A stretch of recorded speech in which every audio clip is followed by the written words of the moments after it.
Hey everyone, I'm Tori, a typical Pathfinder main with a cooking show, and this week my love of video games and my love of cooking collided with the release of Apex Legends Season 3 Meltdown.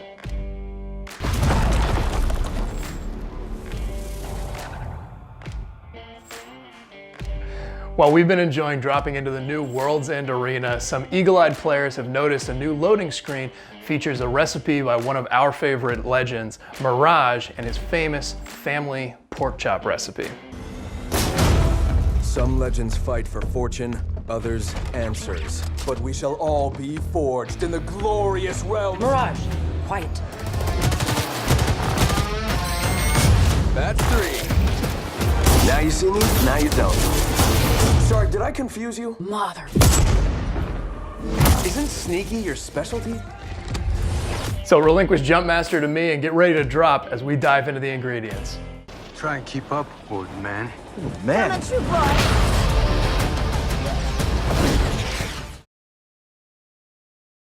You'll need a pork chop, honey, Dijon mustard, salt and pepper, maple syrup, cinnamon, cayenne, and ground cloves. Before we get into what we'll be cooking today, I want to take a moment to introduce you to the ultimate bamboozle, the original recipe from the game. This is a boneless pork chop cooked exactly to Mirage's specifications in-game, and he really does get quite specific with how much of things to use, how long to cook it for, how you're cooking it. The only problem is, this is really bad. Like really bad food. It tastes like a holiday candle, and nobody wants to eat a holiday candle. It comes down to two major issues, the first of which is that he includes 15 grams of ground cloves, which is an incredible amount of cloves, and really is about as delicate to the flavor of the pork and the glaze as the Leviathans were to King's Canyon. Well, I am. This is simply way too much cloves. It's what creates this black paste that you see here, and it really just needs to be adjusted. The second issue is how he describes salting, peppering, adding cayenne, and then quickly searing it in a hot pan. Searing is a cooking method for meats or other protein-rich foods where you add your meat to a ripping hot pan, typically for just a minute or so on each side, to get a good caramelized crust on it. Then you fully cook it with another method like the oven. The problem with adding pepper before searing, whether it's cracked black pepper or cayenne pepper, is that when that pepper hits a hot oil or a hot pan, it releases a nauseous gas that only caustic could be proud of. Death is inevitable. It's calling you. It quite literally chased me out of my apartment when I tried this the first time. Based on how he describes the glaze and the oven times, I'm guessing he meant more to crisp it in a medium heat pan before finishing it in the oven. It's a very similar technique to what we just did for our lemon pepper chicken recipe, which you can find at the banner in the corner right now. Let's get this out of here. The recipe in the game is clearly told aloud by Mirage during some kind of interview, or maybe he's just talking to himself. So to give our favorite holographic trickster the benefit of the doubt, we'll keep the ingredients the same, but play around with the amounts so that hopefully we can still create Mama Mirage's favorite food and make something that Grandpa Wit would be proud of. Let's go. All right, firstly, we're gonna salt our pork so that salt can start working its magic in there while we mix up the marinade. So we're just gonna take a little bit of this.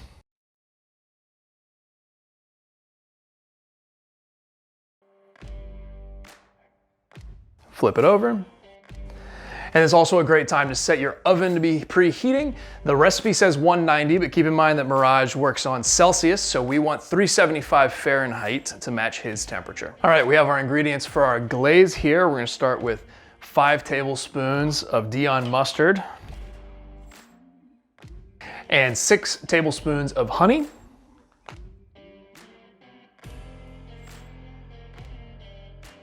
And then 3 tablespoons of maple syrup.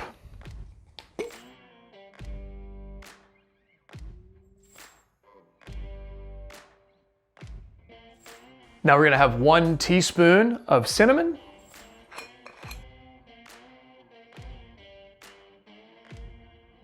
And 1 teaspoon of ground cloves. Now we've got all our ingredients in the bowl. We're just gonna grab our whisk and mix well to mix it up well, like he says.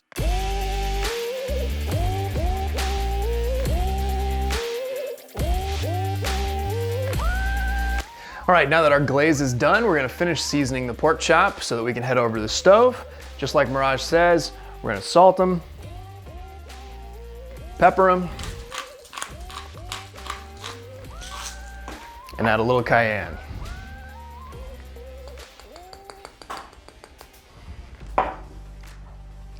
Same thing for the other side.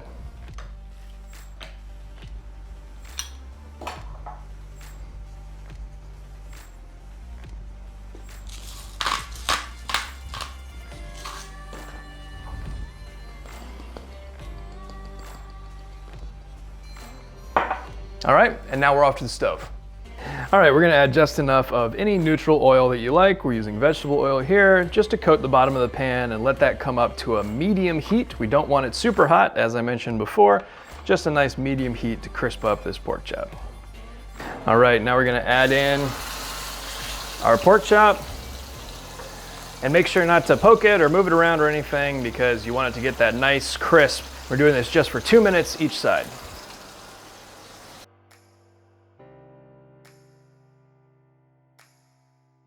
And now we're flipping it. It's got that nice crustiness on the outside. Make sure you press it down a little bit so you get the edges. And then again, just for 2 minutes. Remember, we're not trying to cook it through right now. We're just crisping the outside and then we're gonna finish cooking it in the oven. So don't worry if it doesn't seem cooked, it's not supposed to be.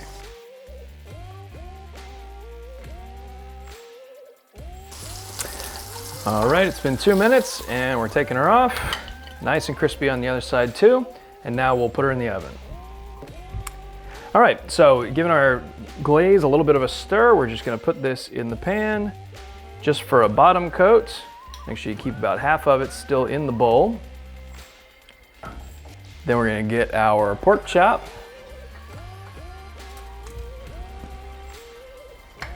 Right on top there. And then glaze over top.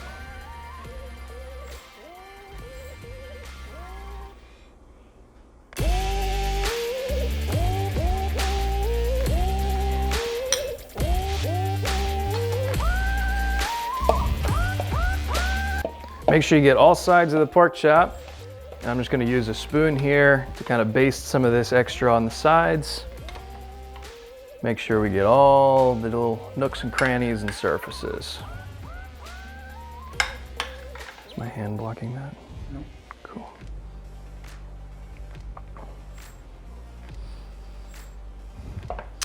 And now it's going in the oven.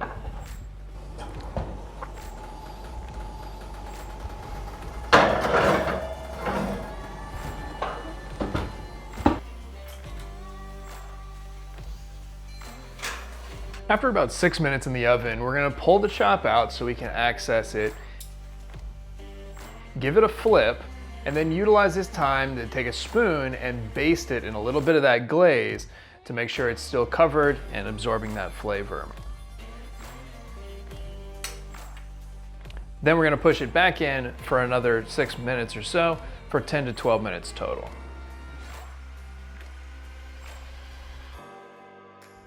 After about 12 minutes, we're gonna open up the oven, pull it out, and test the temperature. We're looking for an internal temperature of 135 to 145, and it'll keep getting a little warmer afterwards. So we're gonna take the chop out of the pan and onto a plate to rest for a little bit. But while it's resting, we are going to put this sauce into a pan and reduce it down for the final brush on glaze. It's still hot coming out of the oven. This pan's just on low heat. We don't want to burn it. This can be really easy to burn on the bottom of your pan, so just be cautious with it. And we're just gonna keep moving this around constantly with our spoon.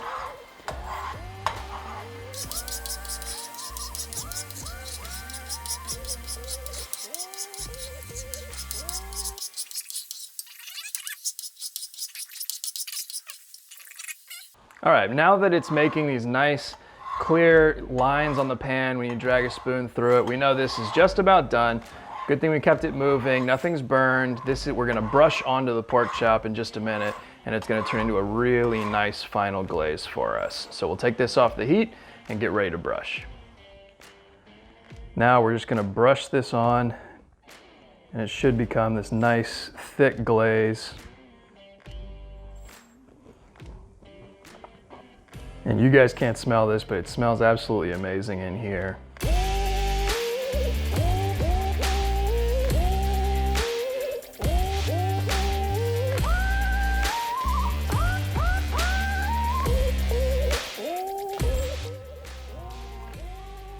Wonderful. And there you have it, Mirage's championship-winning pork chops. We hope you give this recipe a try. It's sweet and savory and delicious. We can definitely see why it won Mirage's heart. Stay tuned to Magazine Media on YouTube for more lifestyle and tech content. And if we happen to drop into the same match in Apex Legends, I hope you get lag. Wink. This was just a lovely time. Thank you for this. Hey, you did good. I think you did good. I mean, well, maybe not that good after all. I mean, look at you. Okay, bye.